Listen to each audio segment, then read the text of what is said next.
কেউ তোমাকে পছন্দ করবে এই আশায় নিজেকে পরিবর্তন করে ফেলো না। তুমি যেমন আছো তেমনই থাকার চেষ্টা করো। যে তোমাকে সত্যিকার অর্থেই ভালোবাসবে সে সত্যিকারের তোমাকেই ভালোবাসবে। ভালোবাসার জন্য কালের প্রয়োজন নেই, একটি মুহূর্তই যথেষ্ট। একজন প্রকৃত প্রেমিক শত শত মেয়েকে ভালোবাসে না, বরং সে একটি মেয়েকে শত উপায়ে ভালোবেসে থাকে। আবেগের বশীভূত হয়ে ভালোবাসার জন্য জীবনটা শেষ করে দেওয়ার অর্থ ভালোবাসার মানুষের পাশাপাশি আপনজনদেরকে সারা জীবনের জন্য হারানো, সেই সঙ্গে ভালোবাসার মানুষকে অপরাধী বানিয়ে চলে যাওয়া। প্রেমে ব্যর্থ হয়ে নিজেকে বিসর্জন দেওয়ার নাম জীবন নয়, তার জন্য লড়াই করে নিজেকে প্রতিষ্ঠিত করার নাম জীবন। ভালোবাসা হলো কাউকে দেখার ইচ্ছায় মনটা বেকুল হয়ে ওঠা, তার ভাবনায় জেগে থাকা, নিজের সুখটাকে তার মাঝেই বিলিয়ে দেয়া, একটুখানি হাসি এনে দেয়া। আর সবথেকে বড় কথা, ভালোবাসা হলো সারাটা জীবন তার পাশে থাকা। সব প্রেম সফলও হয় না। প্রেমে ব্যর্থ হলে নিজের জীবন নষ্ট করে দেওয়ার মানে নেই। আবেগকে নিয়ন্ত্রণ করে বাস্তবতাকে মেনে নিতে শিখতে হবে।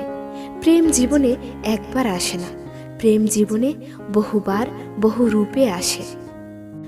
ভালোবাসাকে শুধু বয়ফ্রেন্ড গার্লফ্রেন্ডের মধ্যকার সম্পর্ক মনে করে ভালোবাসা নামক পবিত্র নামটাকে অপমানিত করবেন না। ভালোবাসার পরিধি মহাবিশ্বের মতোই বিশাল। ভালোবাসা নামক বস্তুটিতে যতটা আত্মতৃপ্তি পাওয়া যায় তার অন্য কোথাও পাওয়া সম্ভব নয়। আর এই আত্মতৃপ্তির পরিপূর্ণ স্বাদ আপনি তখনই পাবেন যখন এই মহাবিশ্বের স্রষ্টা ও তার সৃষ্টিকে আপনি নিঃস্বার্থভাবে মনপ্রাণ দিয়ে ভালোবাসতে পারবেন। আপনি যতই ভাবুন না কেন যে অন্যর জন্য আপনি কিছু করছেন কিংবা করে যাচ্ছেন, অধিকাংশ ক্ষেত্রেই সেই মানুষগুলো তা বুঝতে পারবে না। তাই বরঞ্চ উচিত হবে তাদের থেকে কোনো কিছুর আশা না করা, নইলে আপনাকে দুঃখ পেতে হবে। বিশ্বস্ততা অর্জন করতে হলে আপনাকে অনেক বছরের সাধনা করতে হবে, অথচ মাত্র 1 সেকেন্ডের ব্যবধানে আপনার উপর থেকে সমস্ত বিশ্বাস উঠে যেতে পারে। সুতরাং বুঝে শুনে চলাই মঙ্গল। জীবনে আপনি কি কি পেয়েছেন তা আপনি হামেশাই ভুলে যাবেন, কিন্তু কি কি হারিয়েছেন তা বারে বারে মনে পড়ে আপনার মনকে ক্ষত বিক্ষত করবে। সুতরাং সবসময় অতীতের ভালো দিকগুলো মনে করবেন। খারাপ কিছু ভেবে নিজেকে অযথা কষ্ট দিবেন না।